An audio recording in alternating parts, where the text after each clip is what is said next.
Assalamualaikum warahmatullahi wabarakatuh. Perkenalkan, nama saya Yuliana dengan NIM 21030560008. Jadi pada pembahasan kali ini saya akan membahas mengenai metabolisme protein pada ternak ruminansia.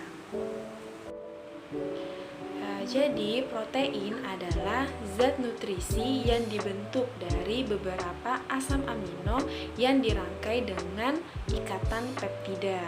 Metabolisme protein adalah proses kimia yang terarah dan teratur yang berlangsung di dalam tubuh makhluk hidup untuk mengolah protein, baik itu melalui reaksi pemecahan katabolisme maupun melalui reaksi pembentukan anabolisme. Metabolisme protein pada ternak ruminansia.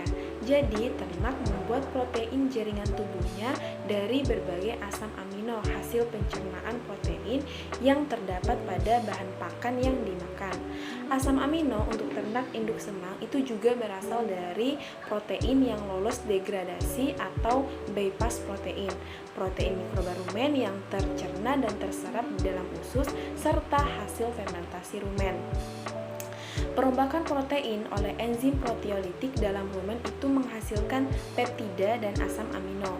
Produk ini sebagian besar akan mengalami katabolisme lebih lanjut atau diaminasi, sehingga dihasilkan amonia atau NH3. Kegiatan diaminasi asam-asam amino itu akan menghasilkan amonia yang bersifat konstitutif, yang artinya bahwa mikroba rumen itu akan terus melakukan diaminasi terhadap asam amino walaupun telah terjadi akumulasi amonia yang cukup tinggi di dalam rumen. Bisa kita lihat bagian di samping bagaimana protein pakan dan NPN di dalam rumen ternak ruminansia. Jadi, protein pakan dan NPN dalam rumen itu akan dirombak menjadi asam amino dan amonia untuk selanjutnya disintesis menjadi protein mikroba, kemudian masuk ke dalam abumasum dan selanjutnya dalam usus kecil itu diabsorpsi masuk ke dalam aliran darah. Jadi dalam rumen itu sekitar 80% spesies mikroba rumen itu mampu menggunakan amonia sebagai sumber nitrogen untuk sintesis protein. Bakteri rumen adalah pengguna amonia sebagai sumber nitrogen yang paling efisien. Di samping dimanfaatkan oleh mikroba rumen, amonia yang dihasilkan juga akan diserap melalui dinding rumen yang selanjutnya masuk ke dalam pembuluh darah, kemudian disalurkan menuju hati dan dimetabolisme menjadi urea. Urea dalam darah itu kemudian disalurkan kembali ke rumen dengan cara difusi melalui dinding rumen dan saliva. Di dalam rumen, urea sangat cepat dirubah menjadi amonia. Daur ulang dari nitrogen itu tidak terbatas pada rumen saja, tetapi terjadi pada setiap lokasi saluran pencernaan, khususnya pasca rumen. Namun sebagian besar dikeluarkan bersama urin dan kemudian dibuang. Proses metabolisme protein dalam rumen itu cukup kompleks. Amonia selain berasal dari protein itu juga berasal dari senyawa nitrogen bukan protein atau NPN. Jumlah amonia yang dapat digunakan oleh bakteri itu sangat tergantung dari jumlah bakteri dan kecepatan bakteri tumbuh. Kecepatan produksi amonia itu 4 kali lebih besar daripada penggunaan amonia oleh mikroba rumen, sehingga amonia terakumulasi di dalam cairan rumen. Proses pembentukan protein mikrobial di dalam rumen itu memerlukan energi, dan hal ini menunjukkan adanya ketergantungan antara metabolisme protein dan energi. Protein mikroba sangat penting, artinya dalam penyediaan kebutuhan akan protein untuk induk semang. Nitrogen untuk mikroba rumen itu dapat berasal dari beberapa sumber, diantaranya yang pertama degradasi protein pakan, yang kedua daur ulang urea melalui saliva, yang ketiga daur ulang urea melalui darah, dan yang terakhir nitrogen endogenus dari dinding rumen. Sumber protein pakan adalah berupa protein murni dan nitrogen, bukan protein atau NPN. Urea dalam rumen itu dihidrolisis menjadi NH3 dan CO2. Proses hidrolisis tersebut itu berlangsung karena adanya aktivitas enzim urease yang diproduksi oleh mikroba rumen. Fermentasi protein dalam rumen itu menghasilkan asam amino, peptida, dan amonia. Bisa kita lihat di sana tertera bagaimana aliran protein pada sapi laktasi. Jadi protein pakan yang dikonsumsi oleh sapi, terutama sapi perah, itu sebagian besar akan mengalami degradasi oleh mikroba rumen menjadi amonia dan asam amino yang selanjutnya itu digunakan untuk pembentukan protein mikroba. Protein mikroba itu selanjutnya akan lisis setelah memasuki abomasum.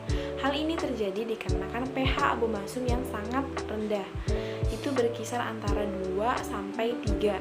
Setelah abomasum, protein selanjutnya masuk ke dalam usus kecil, di mana protein akan mengalami hidrolisis oleh enzim pencernaan menjadi asam amino yang kemudian terdistribusi ke dalam protein susu dan protein tubuh.